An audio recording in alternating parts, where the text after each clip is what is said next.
Are you a new freelancer or someone who has started their online business? Are you finding it difficult to manage everything? I get you. Hey everyone, my name is Aloukik and I run a digital marketing agency called Cannibals Media. In this video, I'll show you some amazing tools that I use myself. They will increase your productivity, help you stay organized, and will definitely make your life easier. So let's get started. To make it easier for you guys, I have divided all of these tools into different sections or stages. And the first thing that I would like to discuss is the importance of having a personal brand. So if you are a freelancer or just starting out your business, you need to have a professional email. You might also create a personal website. So I personally use Google Workspace for my company. All the employees in my company have their own professional email, and I cannot stress enough about the importance of having a professional email. A professional email makes you appear more trustworthy and established. It makes a good impression and helps client recognize and remember your business. Emails from professional addresses are less likely to be marked as spam, and professional email services offer better protection against spam, phishing, and data breach rather than having a normal Gmail account. So when you sign up on Google Workspace as compared to Gmail, you get some more benefits. So when you sign up with Google Workspace, you get all the standard tools that Google offers along with some increased benefits that a normal Gmail account doesn't have. For starters, when you sign up on Gmail, you get only 15 GB. But with the Google Workspace starter plan, you get around 30 GB of storage, and it increases up to 5 TB depending on your usage. Now, having a professional email definitely reflects good on your business, but if you don't want to spend some extra money, what you can do is use a free alternative, Zoho. So I personally use Zoho for my personal website. Now, since I don't get that many emails on my personal brand, I just use the free plan that they have. If you still want to upgrade, you can also check out their Workspace plan. It's definitely cheaper than Google Workspace, but I don't like the UI of Zoho, and being used to Gmail, Google Workspace works better for me. So the next category of tools that I'm going to discuss is project management and collaboration. So if you have a team of around 4 to 5 people and you want to get started with all the management and how to collaborate with clients, then you must have heard of these project management tools such as Slack, Asana, or Monday.com. Quick shout out, I used to work with Monday.com for their SEO and link building services, and they're an amazing tool. I currently use it with one of my clients, and if you want to get started, I'll recommend Slack. Best tool that I have personally encountered is Notion. So with Notion, you can track everything, and you can also collaborate with your team. You can add different team spaces for ideas, whatever, if you want to take notes, if you want to manage your calendar, or if you want to, track everything that you are or what you're doing. And one more simple but effective tool that I'll also tell is WhatsApp. You're right. I also use WhatsApp, and I assign a lot of different tasks to my editors, interns, and I sometimes take quick updates with clients and do informal communication as well. So WhatsApp and Notion are currently my go-to platforms, and I also recommend you to try Slack because a lot of different companies and clients use Slack, and chances are if you are working with a big client, they will probably add you to their Slack management or something similar to this. Now, if you don't want to complicate everything and you just want to use the simple but amazing tools, so Google Docs, Google Sheets, and all the other tools that Google offers are more than enough. You can collaborate real time with your team and other clients, and you can also use Google Sheets to manage everything. All of these tools work seamlessly in between the platform, and if you want to demonstrate any complex task with your team, then Loom and Tela are two amazing great tools. I personally use Loom a lot to help my employees with all the tasks that they might be getting confused with, and if they have any doubts, then they can ask me with the same. And sometimes I also use Google Meet or other things to collaborate with the employees. But it is a great way to show your professionalism if you also want to ask any quick doubts from your client as well. So for Loom, the pricing is around $12.5, and with Tela it's around $15. But the one really free tool that I use is having a MacBook. MacBook also has inbuilt screen recorders, and you can also record audios as well. Currently I'm using the same feature to make this video, and I think it's a great investment to have an Apple device and use all those small tools for free. For Windows, I think you can try Greenshot. I'm not sure if it works to record videos, but there are some other free tool recorders as well. But it increases the process of uploading it somewhere. But personally, it's a hectic process to upload those videos and then sharing the links with those persons. So I just stick to Loom, and whenever I run out of the free trial, I sign up with another account, and you can also do the same. Now, if you want to outreach or you want to find some new clients or potential leads, then you're gonna love this. So Hunter, I have been using Hunter for a while, and I love for what they have with the free plan. So I'll just show you how Hunter works. So let's say you find a company named Cannibals Media and you want to reach out to their people, but you don't have any of their emails. You just search the domain here and you can find verified leads and you can start emailing them, or better, you can just reach out to them on LinkedIn as well. Another similar tool is Vila Norbert. I have been trying this for a while because it gives you more leads and you can also use it for the same way. So Hunter has another feature of Discover where you can find different companies and leads at scale, and you just have to search it with a good prompt. So let's say we want to search small businesses related to crypto in the US.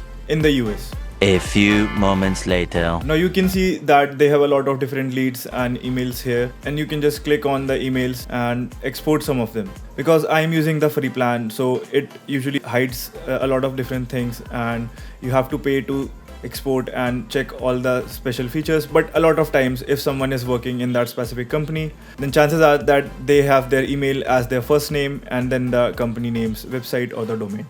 So you can try and use these email outreach tools and let me know if you convert any clients. Let's talk about money, shall we? So if you have a lot of clients from different platforms and if you want to make sure that you receive all the amounts safely and securely, I'm pretty sure that you already know about PayPal, Stripe or Payoneer. For a lot of primary reasons, we use PayPal because it's one of the most common platform used by clients and they already know about it. So to make the process simple and to ensure that that any new client who doesn't trust you can use PayPal as an escrow, and they can even ask for a payment back if you don't offer the service correctly. Once you have established some repo with the client, then I'll recommend you to move to Payoneer because Payoneer is cheaper than PayPal, and you can see that if the other person is already on Payoneer, then you can transfer each other money for free. If you get money from clients and they make you a credit card payment or a bank ACH transfer, then the fees is usually 3%. You can also integrate it on your website or if you have any other mediums that you want to collaborate with. Stripe is also nice and I have used it for a while. So I'll personally recommend that you sign up and create your account with your company details on every platform, and whatever the client is comfortable with, make sure that you provide them with all the options. And if you want to make some free invoices, you can use this website invoicegenerator.com. So I have been using it for a while and it works pretty great. You can change the currencies from here. You can also add logos of your company. You can add a lot of different details and you can change dates, and you can download this directly in a PDF format, and the generated invoice looks good. You can send it directly to your existing clients, and this is a very great alternative to all those platforms like Invoicely and whatnot. They charge you a lot of money to do the same things.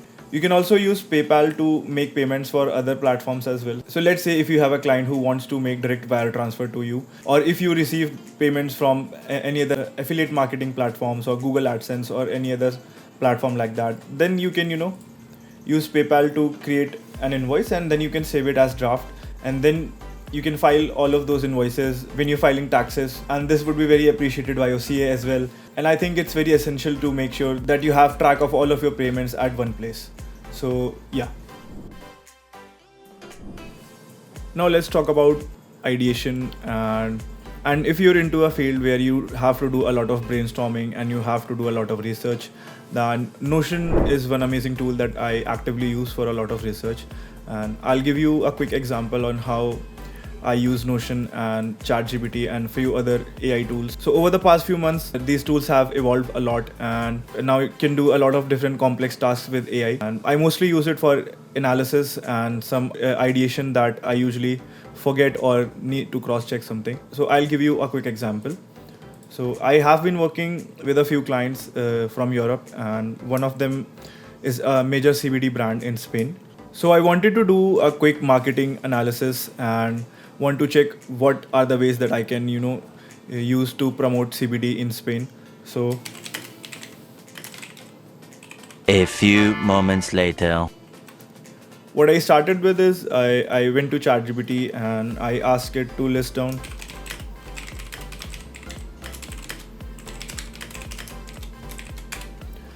then I also went to Google.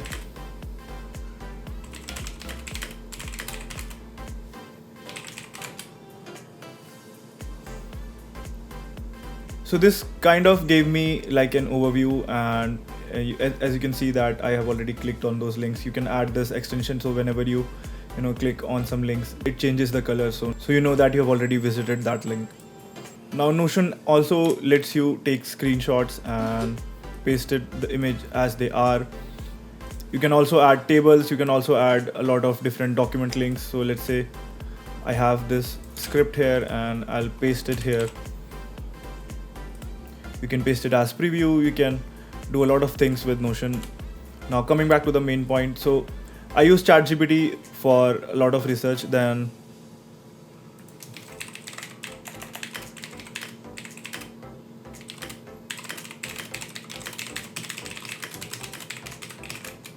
you can also keep this here for future references. It becomes a great way to organize everything, and if you want to ideate stuff. And simultaneously I use other AI tools, because if I have one tool doing things for me, I just like to save my time. And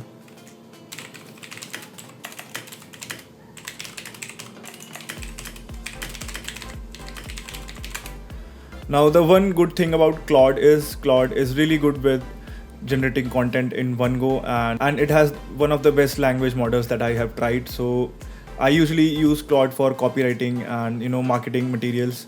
So Perplexity is one of the recent tools that I have started to use, and the one good thing about this tool is that it shows all the results cited and referenced by stats. So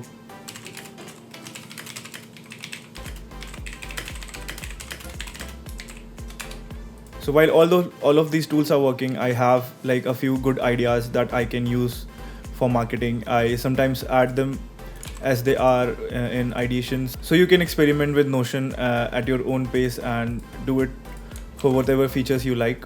I use Gemini and Claude and ChatGPT mostly in the same manner. Sometimes if my ChatGPT is overloaded with extra commands, then I shift to other platforms. And as you can see that Perplexity has a lot of these metric stats mentioned with the references and the websites here. So you can use all of this data and find out the best strategy for your client. And this is just one example of how I, as a digital marketer and an SEO person, use all of these tools. You can use these tools to your industry and your use case. And even though you might have already heard about all of these tools, I just wanted to demonstrate the power of these tools and how you can use them to save a lot of time in research and everything. Let's talk about some content related tools. So personally, I use Grammarly everywhere. I have added Grammarly's extension on my browser, and I've also added Grammarly's app on my phone. So let's say if you're talking to a client on WhatsApp, or you are sending him an email, or you're talking to them or any other platform. So what Grammarly does is it ensures that all the sentences are grammar checked, and sometimes it also suggests some changes that you can use in terms of readability and clarity. And I think it's a great way to showcase your professionalism, so the other person gets an idea. Talk to them with utmost professionalism. And the other tool that I actively use is Canva. So Canva is a very popular tool for a lot of different creators and marketing agencies, and it has a lot of different features for a lot of designers and other things as well. And you can buy its paid plan and customize all the templates as per your requirements. I usually have some basic requirements, so I use it for a lot of different purposes. I create a lot of different featured images for my articles. Then I recently created a case study for one of our clients, and I think it's a great platform to replace all the paid tools like Adobe Photoshop. And there's one more tool, Get Stencil, that I use to. You can add royalty free images from here, you can add text, and you can do a lot of things with this. But ultimately Canva wins in terms of customization and a lot of different features. So let's say if you want to create a small post for your LinkedIn or your Instagram about your brand, so you can directly click on the template. You can search a lot of free designs that they have. You can replace the content that you want, and you can outsource it in a basic 1080p resolution. Sometimes if you want to get some images in big resolution, what a really good hack is to take a screenshot directly of that image, because sometimes Canva doesn't let you download those images. Now Let's talk about some marketing tools. If you recently started into digital marketing or SEO, you might already know that a lot of these big tools are pretty expensive to use. And if you want to do some basic analysis and some basic audit of any keyword, or if you're talking to a new client and you potentially want to check some of those stats, then Ahref itself has a lot of different tools that you can use. You can check out free keywords, keyword difficulty checker. You also have website authority checker, the DR tool. It's similar to domain authority. You can also check a website's traffic and several other tools as per your requirements. You can also use Google's keyword planner that is now embedded into Google Ads, and you can get a lot of different ideas of the keywords that you are planning to rank on. Please don't use ChatGPT or any other AI tool for your keyword research. It might give you some good ideas, but it definitely lacks in terms of good research and analysis. And I also use SEMrush for some free analysis. So if you want to get a third-party idea of the basic traffic, location and everything, so if you want to check some basic traffic and geolocation of any website, then you can use SEMrush free trial. So these are some decent details that you can check to get an overview of the website and your potential client. And you can also check keywords and other relevant information. A lot of relevant information of course comes from the paid features that you cannot access, but recently a lot of different websites are offering group buy, and you can check out some of these tools. I personally have tried Flickover and I'm not sure if they work. Alright, so yeah, you can also use Flickover to buy some of. So for some reason my account details are not working, but Flickover offers group buy for Ahref, SEMrush, even Grammarly Premium, Canva, and a lot of different paid apps that you can buy in bulk. I'm not sure about the privacy here, but I have tested it when I was a beginner, and it used to work well. Lastly, I want to talk about escrow services and how to stay safe with payments online. So in my previous video, I talked about how I made $50,000 on Upwork and how I actively use it to get a lot of jobs and to manage a lot of money. But the one more important benefit of using Upwork is their inbuilt escrow. You can also use Fiverr as well. So whenever you are offering a service to a client, there are chances that if you are talking to them on email or any other platform, you might get scammed, or the client might be skeptical to not make the payment directly or before the work. Now, to ensure that both parties are safe and both parties can have a seamless experience, you can move the client on Upwork, and you can import a client for low fees of around 5 to 10%, I'm not sure. And you can see that this is one of the recent clients that I had, and I asked them to make a payment on Upwork. You can also do the similar on Fiverr, but here you'll have to make a gig, and it's a fairly lengthy process, so I still prefer Upwork over that. And if you want me to make more videos related to freelancing or Upwork, please let me know in the comment section.